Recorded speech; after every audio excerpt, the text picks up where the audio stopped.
Արցախի ռազմաքաղաքական գործիչներն ու մեր մյուս գերիները բարևուն իմաստով խոշտանգում են Բաքվի բանտերում իրավիճակը իրոք սարսափելի է, պատկերացնել են անգամ սարսափելի է, թե ինչ խոշտանգումների են ենթարկվում։ Այս իշխանության ներկայացուցիչները ամենաբարձր մակարդակով անում են ամենաստոր հայտարարությունները։ Ես խնդրեմ ռազմագերիների մասին խոսեք եւ ըստ էության ինչպես Ռուբեն Վարդանյանն էր վերջին աուդիոուղերձում նշել, որ եթե մեզ թվում է, որ այնտեղ մի քանի տասնյակ հայերի ընդհանուր դատավարություն է, ապա դա մեր ողբերգությունն է, որովհետև իրականում դա մի ամբողջ Հայաստանի, մեր պատմության, մեր Արցախի դատավարությունն է այնտեղ եւ սա վերջի չէ, սա դեռ սկիզբն է, համեցեք։ Ես կարծում եմ, որ այդ գնահատական իրականության համապատասխանում է ավելի։ Ալևը կոնկրետ խնդիր է դրել եւ այստեղ խնդիրը այն չի, որ մի քանի տասնյակ ազգությամբ հայերի Արցախի ռազմաքաղաքական ղեկավարության մի մասին դատի։ Խնդիրը հետեւյալն է. նախ ըստ իրեն ինքը դատում է մի պետության ղեկավարների, որոնց ինքը անվանում է ֆաշիստական։ Ինչու է ասում։ Առավելից որ Ադրբեջանը ինքն է ֆաշիստական պետության հետնորդ։ Հաշվի առնելով, որ Ադրբեջանի ներկայիս հանրապետությունը ըստ Ադրբեջանի սահմանադրությամբ իրավա հաջորդն է Ադրբեջանի դեմոկրատական հանրապետության, իսկ այդ հանրապետությունը գոյություն ունեցել 1918-1920 թվականներին։ Եվ այդ պետության հիմնադիրը, որը այնուհետև նացիստական Գերմանիայի հլու հնազանդ կամակատար դարձավ, գաղափարախոսն է եւ որի վերաբերյալ Ադրբեջանը առ այսօր տոնում է բազմաթիվ տոներ ծննդյան հանրապետության օրվա թղթադրամի վրա այդ անձի նկարն է ավելորդ անգամ չգովազդելով այդ անձին փաստացի Ադրբեջանը ինքը գաղափարական առումով ֆաշիստական պետության իրավահաջորդն է բայց ինչու է Հայաստանի Հանրապետության 30-ամյա պատմության մեջ այդ պատմությունը դիտարկում որպես ֆաշիստական պետություն եւ նրա ղեկավարները որպես այդ պետության ղեկավարներ, որտեղ այնինչ երեք այսօր եւ վաղը Բաքվում տեղի ունենալու դա իրականում ըստ Ալիևի փոքր Նյուրնբերգ է, այսինքն Բաքվում տեղի ունենում 1945 թվականին Նյուրնբերգում նացիստական Գերմանիայի եւ նրանց կամակատարների դատավարությունը։ Ինքը պրոյեկտում է այս իրողությունը Բաքվի վրա նույնականացնելով Հայաստանի Հանրապետությունը նացիստական Գերմանիայի հետ, որը բնավ երբեք որևիցե աղերս չունի, բայց ես ասում եմ այնինչ իրականում Ալիևը իրականացնում է։ Երկրորդ խնդիրը, որ Ալիևը դնում է, բացի ֆաշիստական պետության ղեկավարներին դատելուց, այո, ինքը դատում է այսօր Հայաստանի Հանրապետությունը, որտեղ այդ անձինք փաստացի ըստ ՀՀ գործող սահմանադրությամբ, որտեղ կա անկախության հռչակագիր, որը մեր օրենքն է մեր երկրի վերամիավորման մասին հստակ կետ կա, անկախ նրանից իրավական գործընթացներ գնացել են թե ոչ, բայց փաստացի Արցախը վերամիավորված է եղել Հայաստանի Հանրապետությանը բոլոր առումներով։ Ուստիև ինքը խնդիր է դրել որպեսզի դատի Հայաստանի Հանրապետությունը եւ Հայաստանի Հանրապետության ղեկավարներին։ 2-3 օր առաջ Ադրբեջանի նախագահ Ալիևի արտաքին հարցերով թիվ 1 պատասխանատու Հաջիևի խոսքով դեռևս Հայաստանը պետք է արտահանձնի մի շարք Հայաստանի եւ Արցախի ռազմաքաղաքական ղեկավարներին, որ նրանք եւս պետք է դատվեն։ Ընդ որում որը ժամանակ առաջ անգամ ազգանուններ կար, այդ թվում եւ մեր զինված ուժերի գլխավոր շտաբի պետեր եւ վարչապետեր եւ նախագահներ։ Սա առայժմ կարելի ասել մի քանի տասնյակ անձանց մասին է։ Ես չեմ բացառում, որ Արևը պահանջ ներկայացնի նաեւ մի քանի 100 կամ հազարավոր անձանց, որոնց Ալիևը գնահատում է որպես ռազմական հանցագործներ։ Խոսքս Արցախի ինքնապաշտպանությունը կազմակերպած եւ ինքնապաշտպանական մարտերին մասնակցած մի քանի հազար կամ տասնյակ հազար մարդկանց մասին է։ Եվ կա այլ խումբ եւս, նրանք ովքեր որ տնտեսական որոշակի գործընթացներ են իրականացրել Արցախի Հանրապետությունում, որոնք զավակները ծառայել են Արցախի Հանրապետությունում եւ որոնք Հայաստանի Հանրապետության քաղաքացիները հանգամանքների բերումով լինի զավակներին այցելություն, լինի բիզնես ոլորտ, լինի Արցախի տեսարժան վայրերը դիտել, այդ անձինք եւս համարում են հանցագործ, որովհետեւ ըստ Ալիևի եւ ըստ Փաշինյանի իրենք հատել են մի պետության սահման առանց այդ պետության համապատասխան կառույցների թույլտվության։ Ուստի երկրորդ խնդիրը, որտեղ որ Ալիևը դնում է, դա դատում է այսօր Արցախի ռազմաքաղաքական ղեկավարությանը, բայց անուղղակի ինքը դատում է Հայաստանի Հանրապետությանը եւ այդ ցուցակը իր մոտ բավականին մեծ է, ասում եմ, առնվազն 3-4 խումբ կա թվականակ աճելով։ Եվ երրորդ խնդիրը, որ Ալիևը դնում է այդ դատավարությամբ։ Փաստացի դատավարությունը նաեւ եւ դատավարության ընթացքում հնչած մտքերը, տրված ցուցմունքները դա Դամոկլյան սրի նման կախված է Փաշինյան Նիկոլ Կոշվածի Հայաստանի օրվա ռեժիմի եւ իր պարագլխի գլխին, որովհետեւ մենք դեռևս չգիտենք, թե ցուցմունքները վերցնելու ժամանակ ինչ ցուցմունքներ կան, բնականաբար որոնց մի մասը միգուցե նաեւ կեղծված, բայց որոնց մի մասը կոնկրետ իրական, ընդ որում էս վերջերս Արցախի նախկին նախագահ Հարությունյանի անունից ասվեց, որ փաստացի Փաշինյանը այս կամ այն հրամանները տվել է եւ Արայք Հարությունյանը Արցախում միայն կատարող է եղել։ Չեմ ասում, նաեւ տրվեց, որ Արցախի ինքնապաշտպանական ուժերը ենթարկվել են Հայաստանի Հանրապետության զինված ուժերին եւ բնականաբար այդ ժամանակ մեր զինված ուժերի գլխավոր շտաբի պետ եղել է գեներալ գնդապետ Օնի Գասպարյանը եւ այդ անձը եւս թիրախավորված է Ադրբեջանի ռազմաքաղաքական ղեկավարության կողմից։ Ուստի եւ այդ դատավարությունը նաեւ միջոց է Հայաստանից կորզել առավելագույն առաջին հերթին Փաշինյան Նիկոլից, որտեւ եթե վաղը չեմիսօրը հրապարակվի ինչ որ իբր տրված ցուցմունքներ, որով Փաշինյանի դյուրին կերպով ըստ այդ ցուցմունքների կարող են հրավիրել Հաագայի միջազգային դատարան, անձանց պետությունների ժողովուրդների դեմ իրականացած ծանր հանցագործությունների, այդ թվում նաև ցեղասպանության, սկզբունքորեն Ալիևը կարող է նաև այդ հայցը ներկայացնել։ Սա այն 3 հիմնական խումբն է, որը որ Ալիևը լուծում է, բայց կա նաև դրանցից ածանցվող որպես հետևանք եւս մի խնդիր, որը Ալիևը լուծում է։ Դատելով Հայաստանի Հանրապետության, Արցախի Հանրապետության ռազմաքաղաքական ղեկավարներին, փաստացի ամենաթողության, բռնությունների, կտանքների ենթարկվելով ոչ միայն ղեկավարության, այլ նաև այն անձանց, որոնք այդտեղ դատվում են, այդ թվում նաև Ռուբեն Վարդանյանին, Ալիևը լուծում է նաև հոգեբանական մի շատ կարևոր խնդիր։ Մեր երկրի քաղաքացիների մոտ անհուսության, անելանելիության մի հոգեվիճակ է ներարկում, առավելևս այդտեղ ինքը որպես հաղթող է դուրս գալիս, որովհետև փաստացի մենք իրավիճակ չենք կարողանում փոխել։ Այսինքն սա որպես ածանցյալ միջոց եւ նպատակ Ալիևը օգտագործում է։ Լուծումների հետ կապված ես առավել քան համոզված եմ, ցանկացած լուծում, որտեղ Հայաստանի քաղաքացիները, որտեղ արտերկում բնակվող մեր հայրենակիցները, մեր երկրի համախոս շրջանակները տարբեր երկրներում, ինչ էլ որ անեն, միևնույն է, իրավիճակի վրա որակապես չեն կարող ազդել։ Ազդեցության ես երկու աղբյուր գիտեմ։ Աղբյուրներից մեկը դա Ռուսաստան, Միացյալ Նահանգներ երկրների ղեկավարների զանգն է Ալիևին կամ միջնորդավորված զանգը Ալիևի այն տեղակալներին, որոնք պատասխանատու են այս գործընթացի համար, սա առաջին, երկրորդը Բրիտանիայի թագավորական ընտանիքի եւ վարչապետի զանգն է Ալիևին միջնորդավորված Էրդողանի միջոցով։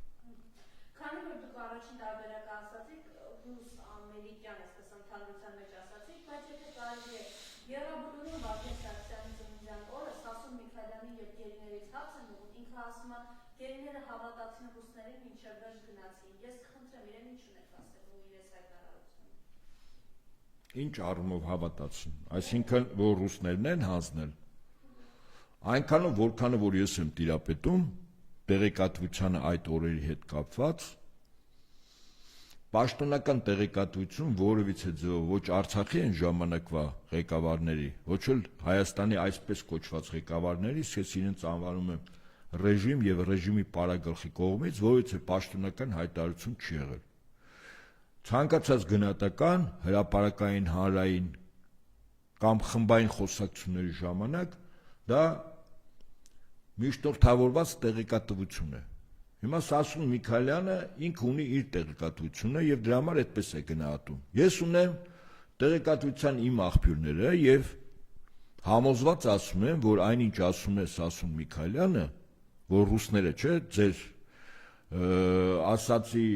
ենթատեքստը դա է, որ ռուսները հանձնեցին, ես կարծում եմ, որ դա իրականությանը չի համապատասխանում։ Ավելին կարող եմ ասել, այնքանով որքանով որ ես եմ տիրապետում, երբ Արայք Հարությունյանը ինքը Ստեփանակերտում առանցին ինչ-որ մի վայրում էր, Արցախի որոշ ղեկավարներ գտնվում էին Իվանյանում, այսքան ռուսական ռազմաբազայում, իրենց կանչում են, իրենց ընկերները Ստեփանակերտ հանդիպելու ադրբեջանցիների հատուկ ծառայությունների որոշ ներկայացուցիչներին, ռուսական կողմը ոչ միայն խորհուրդ չի տալիս, այլ հորդորում է չգնալ։ Եվ սրա վերաբերյալ կան տարբեր բազմաթիվ լրջագույն աղբյուրներ, որ դա այդպես է եղել։ Չգնան, որտեվ ամենայն հավանականությամբ ռուսական կողմը գիտեր այդ գնալու հետևանքը որն է լինում։ Այդ գնալուց հետո են, ասենք, եւ Բակո Սահակյանը եւ իր հետ եղած անձինք, ինչպես ասում են, ձերբակալվել կամ ուղղակի հանձնվել։ Սա ինչ վերաբերվում է Բակո Սահակյան։ Ռուբեն Վարդանյանը այլ է եղել եւ իր հարազատների այդ ձայնագրությունը երբ հրապարակվեց վերջերս իր խոսքում, ինքը ակնհայտ ասում էր, որ եղել է մի մեքենայում, այո, դա այդպես է։ Դավիթի մեքենայում է եղել, այո, Գեղամի եղբոր Դավիթ Մանուկյանը, ընտանիքով կինն էլ այդ մեքենայի մեջ եղել, հիմա իր ձերբակալությունը այդպես է եղել։ Ղեկավարների մի մասի ձերբակալությունը, նորից եմ ասում, իմ ունեցած տվյալներով իրենց կանչել են միտեղ, որտեղ ադրբեջանցիներ եկել են խոսելու ղեկավարության հետ, ղեկավարությունը Բակո Սահակյանը մյուսները չեն եղել այդտեղ, իրենք եղել են Իվանյանում, այսինքն ռուսական կողմում են եղել, ռուսների մոտ են եղել։ Նրանք երբ փորձել են գնալ, իրենց ուղղակի հորդորել են չգնալ ռուսները, բայց չեն լսել, ասել են խնդիր չկա, մեզ որոշակի երաշխիքներ են տվել։ Հիմա մյուս գերեվարվածների մասին, ասենք, ես տենց մանրամասն չգիտեմ, բայց ասենք օրինակ հետաքրքիր է, եթե նման գնահատական է տրվում, օրինակ Սասուն Միքայելյանը գիտի, որ այդ բազայում եղած մարդիկ, որոնց ադրբեջանցիները խիստ կցանկանային, որ իրենց մոտ հայտնվեին, բայց չեն հայտնվել, իրենք եղել են այդ բազայում։ Հետո ինչպես չեն հայտնվել ադրբեջանական կողմում, այլ հայտնվել են Ադրբեջանում, Հայաստանում, դա էլ Սասուն Միքայելյանը ճշտի, ինչպես է եղել, որ մարդիկ, որոնք գտնվել են բազայում եւ որոնց մեծ ցանկություն է եղել, որպեսզի ադրբեջանցիների մոտ նրանք եւս հայտնվեին այնպես ինչպես Բակո Սահակյանը եւ մյուսները, բայց չեն հայտնվել։ Եվ ի վերջո այս մարդիկ ըստեյության պահանջը դրվել, որ եթե անգամ իրենք փորձեն իրենց մի փոքր վնասել կամ եկեղեցիան մեջ չդնեն, Արցախի 100,000 եւ ավելի հայրենակիցները չեն կարողանալու շարքերներում, որովհետեւ դա էլ խաղաղ չէ, ոնց ասեմ, որովհետեւ ճանապարհին մենք մահալ ներքերը դնեցան, առանց հրասանության, առանց արնեհության դուրս չէին գալու։ Ուրեմն այդ գնահատականը համընկնում է եւ խիստ տրամաբանված է իմ ասածի հետ։ Այսինքն Բակո Սահակյանին եւ մյուսներին հրավիրել են խոսելու, երբ որ Ադրբեջանի հատուկ ծառայությունների ներկայացուցիչները եկել են Ստեփանակերտ, հետո ասում են Շուշիում է եղել եւ այլն, դա վայրը էական չի։ Իրենք գնացել են, որպեսզի որոշակի երաշխիքներ լինեն ժողովրդի դուրս գալու հետ կապված։ Ռուսական կողմը ամենայն հավանականությամբ իմացել է իրականում ադրբեջանցիների հատուկ ծառայությունների աշխատողների բուն նպատակը այդ հանդիպման ժամանակ դա մեն հորդոյել են դուրս չգալ Իվանյանից, բայց մարդիկ գնացել են, սա որոշակի առումով զոհաբերություն է։ Իսկ այս զոհաբերության հետ կապված Անդրանիկ Քոչարյանը ասում է պետք է գերի չընկնենք, դա վտանգավոր է Հայաստանի համար, բայց ինչի համար է իրեն գերի ընկել են, որ այ այս մարդիկ չցեղասման, որովհետև 9 ամիս ու ավել դուք իրենց թողել եք անտերության մեջ։ Բայց չեմ ուզում մեկնաբանել այդ անձի ասը, սկզբունքորեն եթե լավ դե ամեն դեպքում որ հարցը տրվել է, բայց ես արձագանք եմ, չլինի որ խուսափում եմ, գերի ընկնելը երկրի ցանկացած ղեկավարի գերեվարումը իր մեջ տվյալ երկրի համար լրջագույն ռիսկեր պարունակում է, այո, որտեղ իրենք կարող են ռազմական եւ պետական գաղտնիքների։ Այդ առումով ես համակարծիք եմ։ Բայց ով ինքը օրինակ դրա բարոյական իրավունք ունի նման գնահատականներ տալու, 1, երկրորդ։ Ես ընդհանրապես մի բան ասեմ, հա, բոլոր Բարթաշյան պաշտոնատար անձինք, որոնք իրանց զավակներին օգտագործելով իրանց պաշտոնական դիրքը տարբեր պատրվակներով մեր բանակի ծառայությունից փախցրել են եւ այդ հեքիաթները թող ուրիշ տեղ պատմեն։ Դրանք ընդհանրապես ծղրտալու անգամ բարոյական իրավունք չունեն։ Չեմ ասում է խոսելու, ծղրտալու, որոնք իրենց զավակներին տալ են արտասահմաններ եւ այդպիսի քաղաքական իրենց քաղաքական գործիչ հրճակած անձինք կան, չէ՞։ Եվ բանը, եկել են մեզ հայրենասիրություն են, հա, խոսում այստեղ։ Այս մարդիկ տեղը չեն բերում, ես մի դրվագ բերեմ, ուղղակի որ տեղը եկակ խոսակցության։ 98 թվականն էր, եթե չեմ սխալվում։ Պաշտպանության նախարարությունում սելեկտորային խորհրդակցությունը նիստը վարում էր Վազգեն Սարգսյանը։ Երբ որ զեկուցվել էր լուրջ ուսումնասիրությունից հետո ինքը վարչապետ էր։ Թե բանակից տարբեր պատրվակներով որքան թվականակն եմ ասում կամ 98-ն էր, միգուցե ես դա այդպես ոչ ճիշտ բան չասեմ, կամ 98 թիվներ, կամ 96 թիվներ ժամանակ պաշտպանության նախարար, բայց սելեկտորայինը 98-ին պաշտպանության նախարարը Վաղարշակ Հարությունյանն էր, կամ այդ ժամանակ էր, կամ 96, ես ուղղակի իր պաշտոնը սելեկտորային խորհրդակցության ներկա եմ եղել։ Երբ որ հազարական տրվեց ճշտելու, ճշգրտելու, թե այդ մեծ թվականակը ինչպես են զորա ազատվել ծառայությունից։ Հետո պարզվեց որոշակի աշխատանքներ տանելուց հետո հիմնականում քննչական մարմինները, առողջապահության նախարարությունը եւ ռազմական ոստիկանությունը, որոշ ժամանակ հետո ճշտելուց հետո դուք պատկերացնում եք մի քանի հազար անց այսպես ձեռի հետ բնականաբար կամ զանգով կամ զանգը փաթեթավորած դոլարով ծառայությունից ազատվել են, մի քանի հազար անց զորակոչվեցին իդեպ։ Բանակ նորից, որտեվ տարիքը այդ 28 չեմ չէր անցել։ Հիմա գոնե չխոսան, իսկ եթե վաղը չեմ իսօրը իշխանափոխությունից հետո այդ ամբողջ ծառայությունից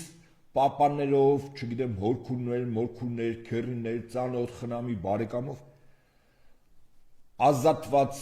տարբեր հիվանդություններով, ուսման ծարավ դրսում սովորած ստեղ վերադարձած եւ ընդհանրապես այդ մասնագիտությամբ, գիտությամբ չզբաղված անձած անձնական գործերը որ բացեն, բարձր մի քանի տասնյակ հազար մարդ կարող է կամ մի քանի հազար մարդ նորից զորակոչվի։ Գոնե բերաներ չբացեն, գոնե չխոսան։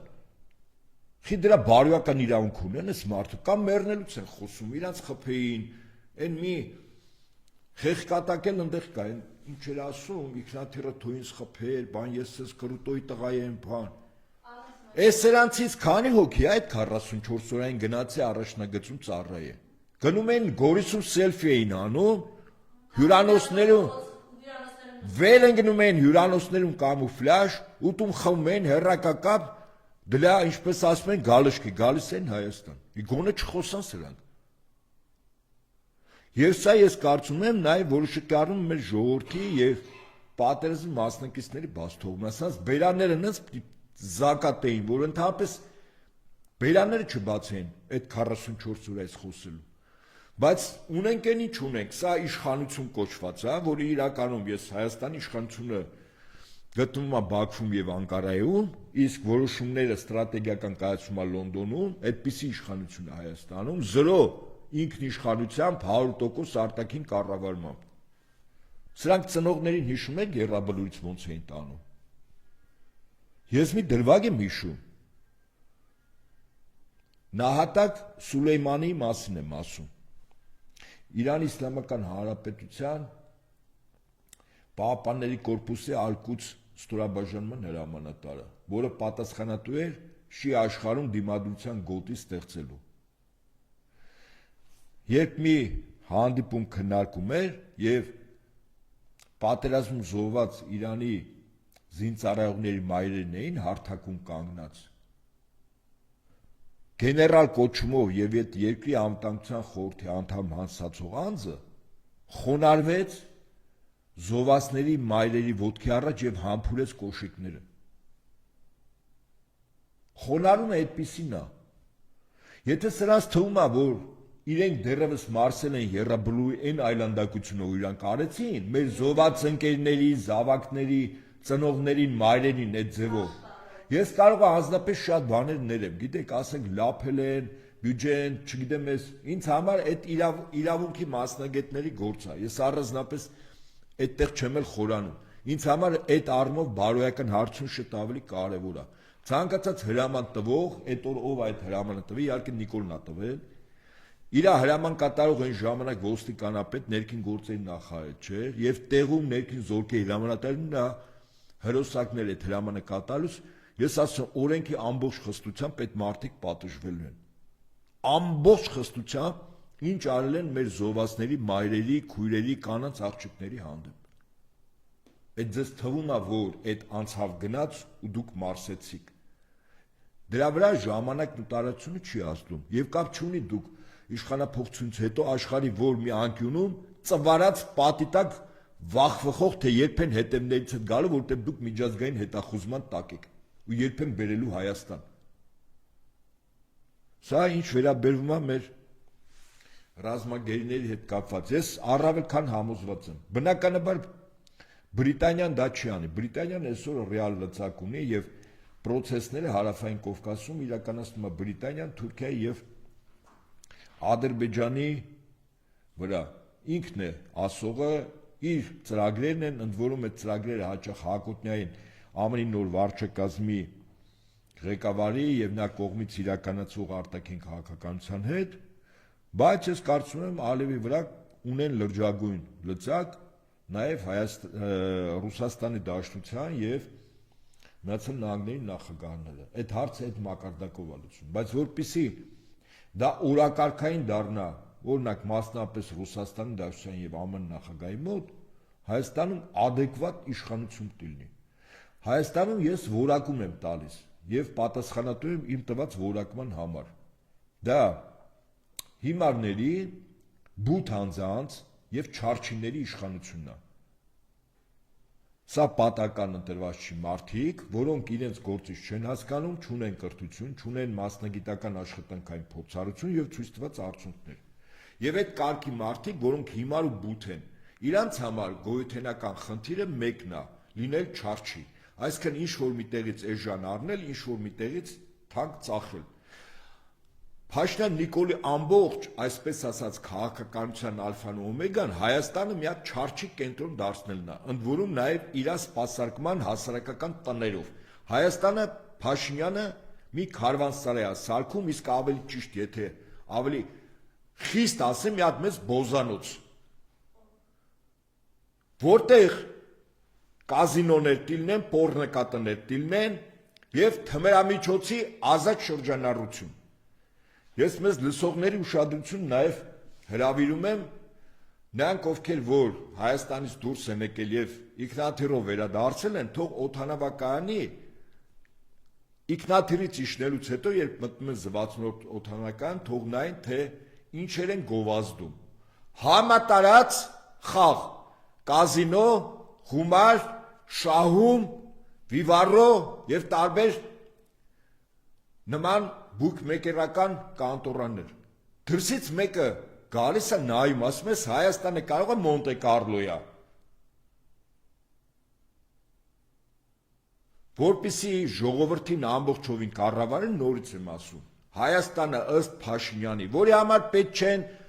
բարձրագույն ուսումնական հաստատություններ, այս միացյալ իբր մեկ կենտրոնով բուերի սարքման բուն նպատակ էս մեր բուերը փակելն է, պետք չի գիտություն, պետք չի կրթություն, պետք չի մշակույթ, պետք չի ինժեներական խավ, պետք չի արտադրություն, ոչ շվան պետք չի, նորից եմ ասում, ըստ Փաշինյանի, որտեղ իրանց համար հայնիկը մի հատ ախորր է, որտեղ պետք է ուտեն, լափեն ու գիշերը հարբած կամ նարկոտիկի ազդեցության տակ քնեն մինչև մյուս առավոտը։ Եվ դրա համար պետք չէ ինչ որ ես ասում եմ, նորմալ ցանկացած երկիր, որ ուզում է զարգացնի, կրթություն, գիտություն, մշակույթ, ինժեներական միտք, արտադրություն, ռազմաարդյունաբերական համալիր, բարոյական արժեքներ, ընտանիք, այս բոլորը այն սյուներն են, որով նորմալ պետությունը հիմնվում է դրա վրա։ Հիմա այն ինչ որ ես ասում եմ, Փաշինյանը տրամագծորեն հակառակն է անում։ Այսինքն Հայաստանը մի հատ հասարակած տուն է սարքելու Թուրքիայի, Ադրբեջանի համար, ընդ որում ոչ են սահմաններում որ կա, ասենք մի 10,000 քառակուսի կիլոմետրի վրա։ Սա է Փաշինյանի։ Եվ այս դեգեներատը իրան իրավունքա վերապահում, ասենք ասի, մենք պաշտպանում ենք ինքնիշխանությունը, դրա համար այդ ինքնիշխանությունը պաշտպանելու համար մենք այո Արցախի հարցը այդպես տիլուծվել, այո մենք պիտի տարածաշրջանում, դες բան չկա, սրանք չարչի են իրաց բնույթով, չարչի, որը չարչի բնույթը որն է, ինչ որ ապրանքը մի տեղից առնա ծախում է, մեկ էլ հանքերը պիտի ծախեն, բայց հանքերն էլ իրանցը չի, հանքերը վաղուց իրանը չի, 91 թվականից Խորհրդային Միություն գրավող երկիրը, Խորհրդային Միության բոլոր հանրապետությունում հանքեր իրանցում վարվեց։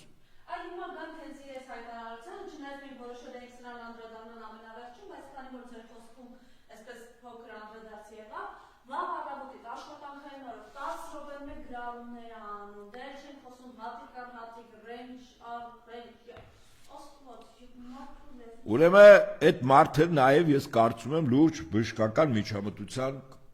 կարիք ունի։ Ես ասեմ որպես մարդ, ասում եմ մարդը բուժման կարիք ունի։ Եվ պատահական չի որ իր նման մարդուն են ընտրել, որտեղ ինքը գրում է, որ 18 թվի հեղափոխությունը ինքն արել։ Ստեղ են ասեն, քո ասածից անգամ խաշած հավի ծիծաղն է գալիս։ Եվ որ ասում են լուրջ եք ասում, նախ 18 թվին ոչ մի հեղափոխություն չեղել, եղել է իշխանության հանձնում։ Պատկերացնում եք Փաշինյան Նիկոլը, որ իր բնույթով ամբողջ էության մի հատ վախկոտ անձնավորություն։ Ես տղամարդկային որակներն եմ ասում, վախկոտ։ Մենք ստախոս, դրամաշորտ, ծախող, փառասեր, մեծամիտ, անգամ մեծամտություն այնքան մեծ է, որ դա արդեն հիվանդություն կարելի է որակել։ Ապրիլի 13-ին 18 թվին առյուծի կաթ էր խմել, մտնում էր ռադիոտուն էր գրավում։ Այդ ժամանակ հո այդ ժողովուրդը չկար, մի քանի տասնյակ մարդիկ են։ Այդ ոնց եղավ, որ մտավ ռադիոտունը գրավեց, երբ որ գրավում էր ռեժիմային օբյեկտ։ Իսկ ռեժիմային օբյեկտը պահպանում են եւ պաշտպանում են ոստիկանության ծառայողները, որոնց կցագրված է զենք, որոնք իրավունք ունեն ռեժիմային օբյեկտի գրավման փորձի ժամանակ խոցել կամ կրակել այդ մարդկանց ուղղությամբ, առաջին հոտ, երկրորդը մարդկանց ուղղությամբ։ Այդ ինքը 100%-անոց փաստացի երաշխիք է ունեցել։ Հələ մի հատ թող այդ օրվա այդ ռադիոտան մասնակիցները մի հատ իրանց նորից նայեն, էլի։ Այդ ով դարձան, այդ նախորդ իշխանությունները այդքան թույլ էին, ինքը տես մտավ ռադիոտուն գրավեց, հա։ Օդանավակայանն էին փակում, չգիտեմ ինչ կապիկություններ էին անում։ Փաշինյան Նիկոլը սովորական գործակալ է, սովորական։ Այն առումով, որ մի քիչ ճտպտան խոսալ գիտի, տենց միտքն էլ արթուն է, եթե համապատասխան հոգեվիճակի մեջ է։ Եթե ոչ, այս Գյումրի գնաց եկավ մի անգամից, ինչպես ասում են, հոգի խանգարմունքի մեջ եղավ։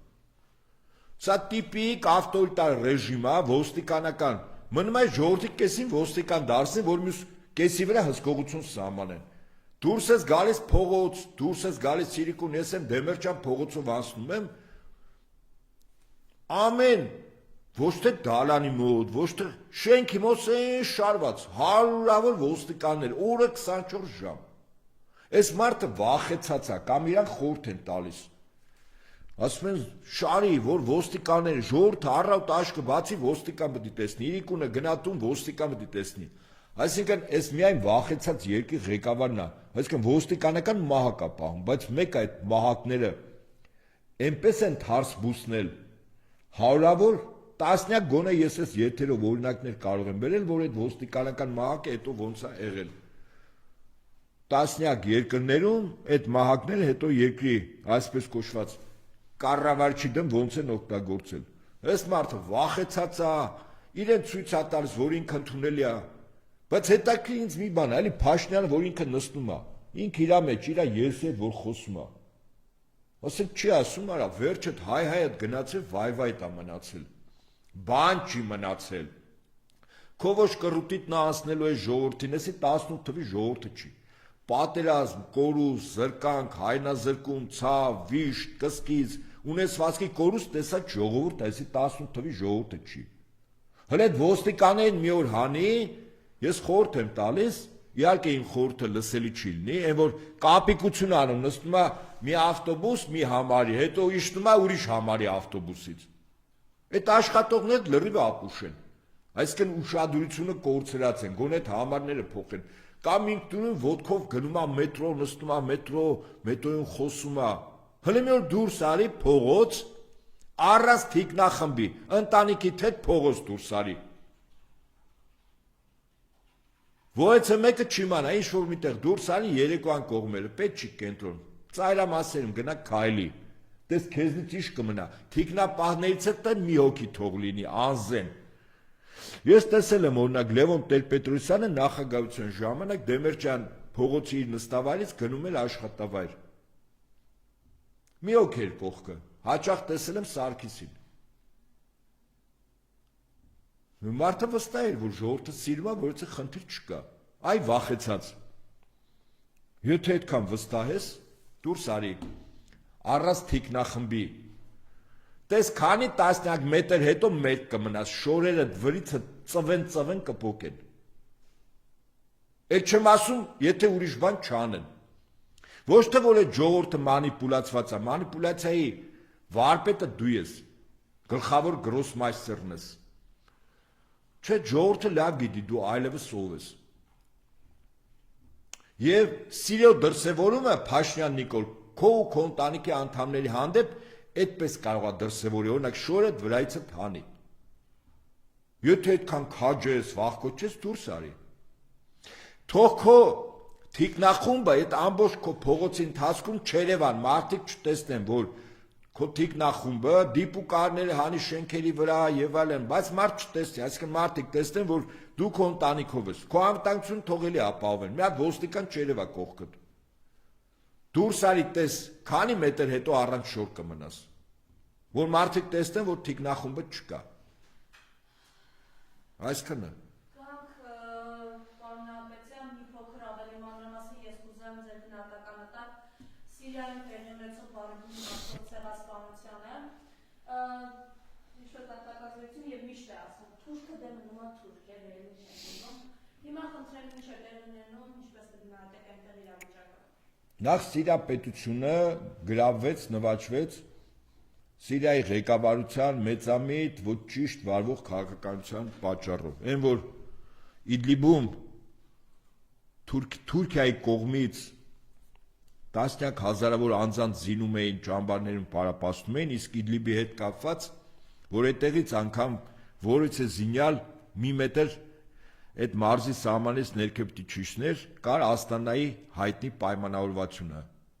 համաձայնագիրը Սիրիայի, Իրանի, Ռուսաստանի եւ Թուրքիայի միջև։ Թուրքիան ոնց պայեց այդ համաձայնագիրը, շատ սիրով, եւ եկավ պահը, երբ մի քանի բրիգադ այդտեղ զորք սարքեց, այդ թվում նաեւ իր 1-2 բրիգադը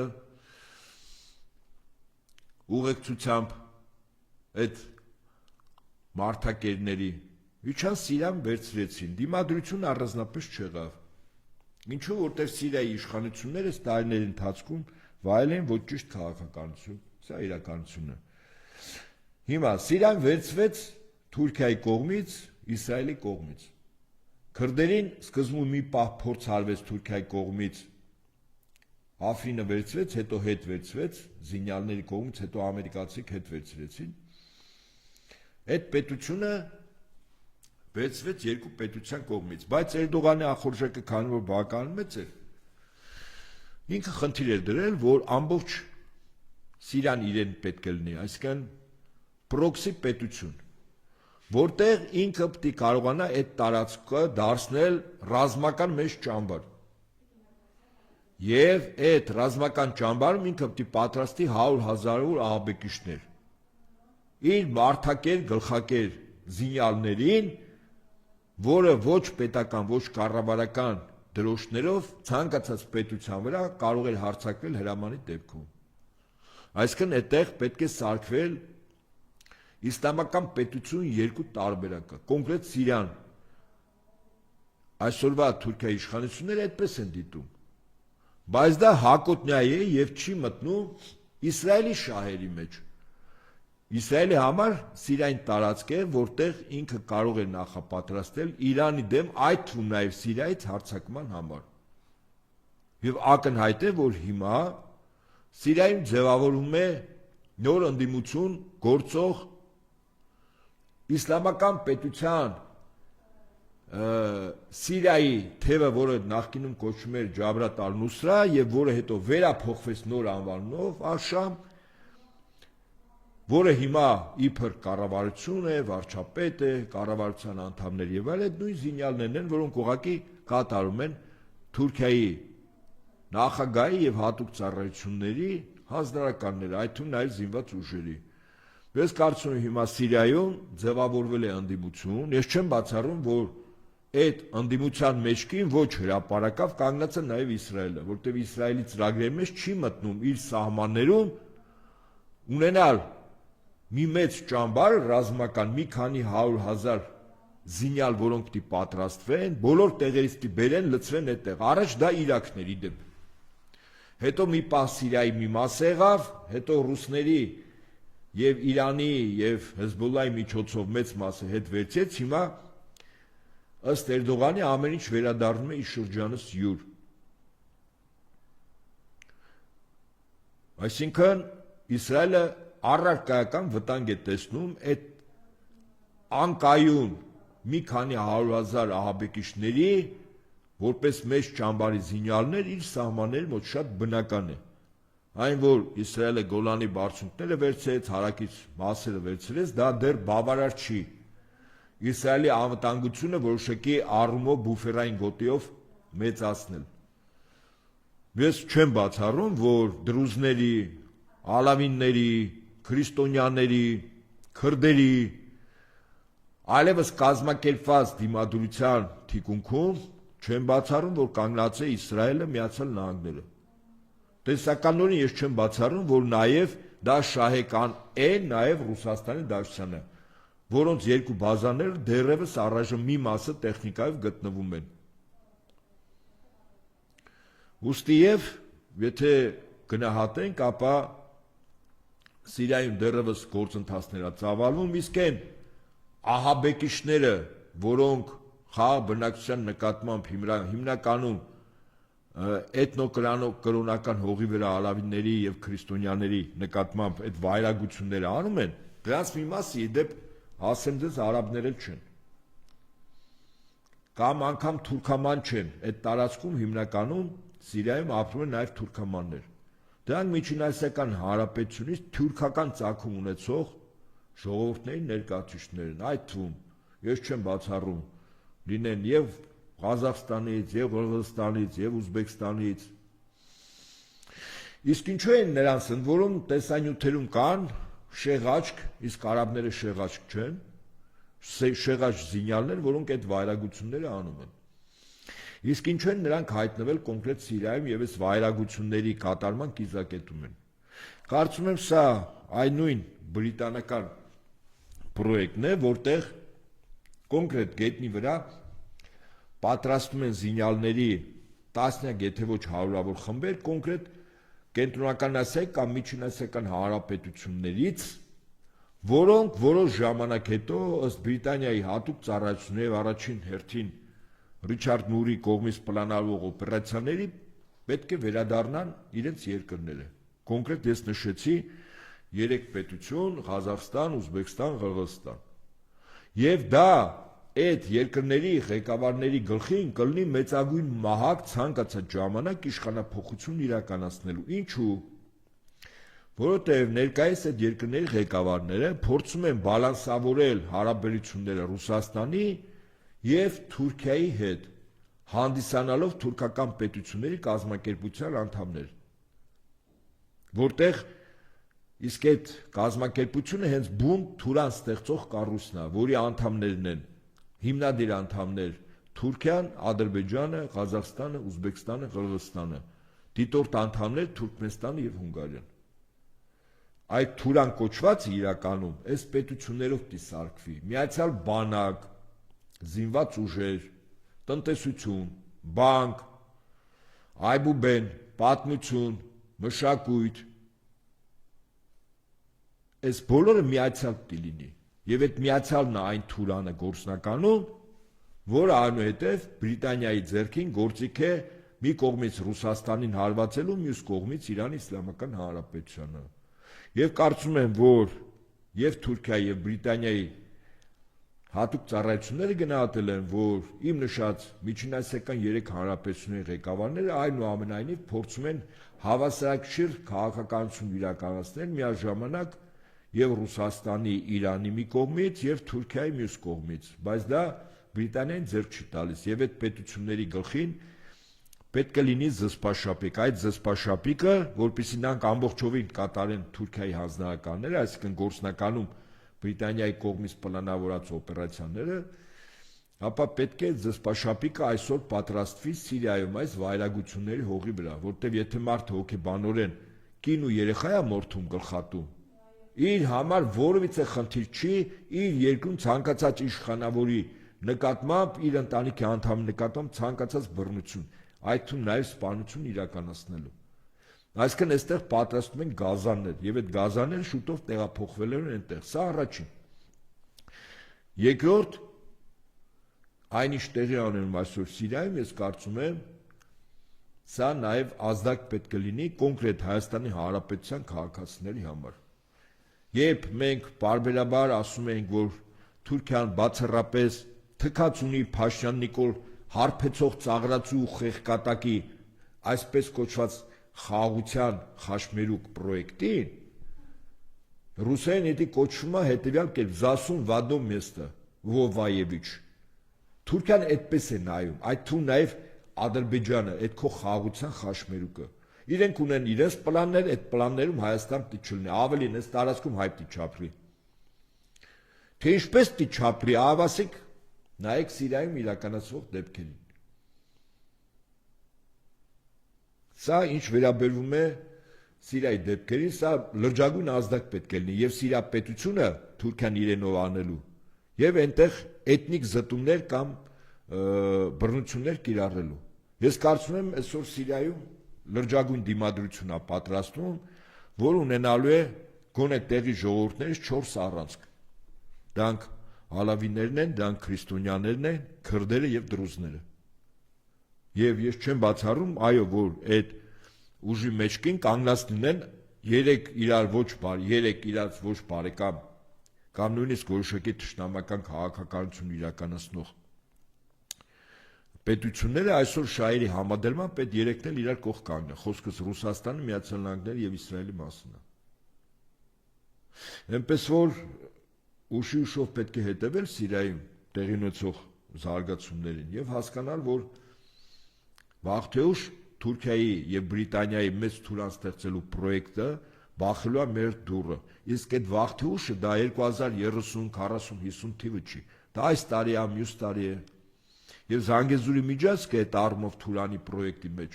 ստրատեգիական նշանակություն ունեցող տարածք է, որտեղ ինքը սեպի նման անջատում է թուրքական աշխատները ցամաքային սահմանով։ Եվ դրա վերացումը, այդ սեպի վերացումը առաջներթին բխում է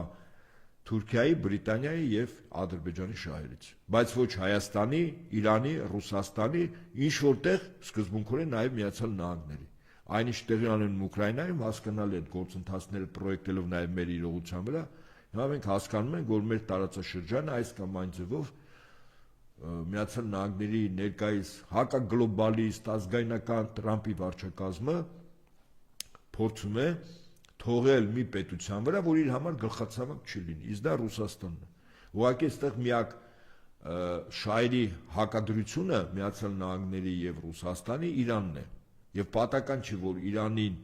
Միացյալ Նահանգների նախագահը տարբեր ձևերով ակնարկում է ինչ-որտեղ որոշակի առումով վախի դոզայով հայտարարություններ անում, որ եթե չլուծեք այդ միջուկային ծրագրերի հարցը, բայց միաժամանակ նաեւ նույն Տրամպը դիմում է Ռուսաստանի Դաշնության նախագահին, որպեսզի վերջինս լինի միջնորդ, հաշտարար, բանակցող Իրանի հետ կապված այդ միջուկային ծրագրերի չեղարկման, այսքան խնդիրը, որ Իրանը միջուկային տերություն չդառնա։ Խոսքը դրա մասին է, եւ ուստի եւ գնահատելով այս իրողությունները պետք է արձանագրել, որ գլխիվայր արագությամբ են այս ամեն ինչը զարգանում։ Ինչու՞։ Որտեղ նույն Միացյալ Նահանգների վարչակազմի ղեկավարը սկզբունքորեն ինքը շատ առանձնապես շատ ժամանակ չուներ, որտեղ եթե այն կարևորագույն ծրագրերը, որտեղ Միացյալ Նահանգների նորընտիր նախագահ ինքը խոստացել է եւ դա կյանքի չկոչվի, այսինքն Ուկրաինայում խաղաղություն, որոշակի տարածքներ, այդ թվում Կանադայի, Գրենլանդիայի, Պանամայի, նաեւ ինչ որտեղ նաեւ Մեքսիկայի հետ կապված ծրագրերը եթե կյանքի չկոչվեն, այդ այսպես կոչված միլիոնավոր փախստականների հարցը ինքը չլուծի, տնտեսության կտրուկ աճ չլինի եւ այլն, եթե սա չարվեց մոտակա 1-1.5 տարում, ապա ըստ իս 2 տարի հետո կոնգրեսի միջանկյալ ընտրություններ, այստեղ Տրամպը պարտվելու է, որը լինելու է եւս 2 տարի հետո նոր նախագահական ընտրություններում հանրապետական կուսակցության տեխնացուի լինի դա Տրամպը թե Վենսը պարտության, այնպես որ ժամանակ է սա առումով Տրամպի դեմ աշխատում, դա դրա համար նա ժամ առաջ փորձում է ուկրաինական հարցը նախ լուծել, ընդ որում որքան ժամանակը ձգվում է, այնքան ռուսների պահանջները Տրամպը ստիպված է կատարել։ Իդեպ ասեմ ձեզ, որտեղ ինքը հրաշալի հասկանում է, որ այդ կոնգրեսի միջանկյալ ընտրություններում իր պարտությունը, որտեղ Ուկրաինայում եթե չի կարողանում կանգնեցնել այս պատերազմը, կբերի կոնգրեսի այդ ընտրություններում իր պարտության, այսքանը։ Դե, ըստ էության ուզում եմ Տրամպի քաղաքականությունից խոսել, բայց դուք անդրադարձաք։ Շնորհակալություն, պարոն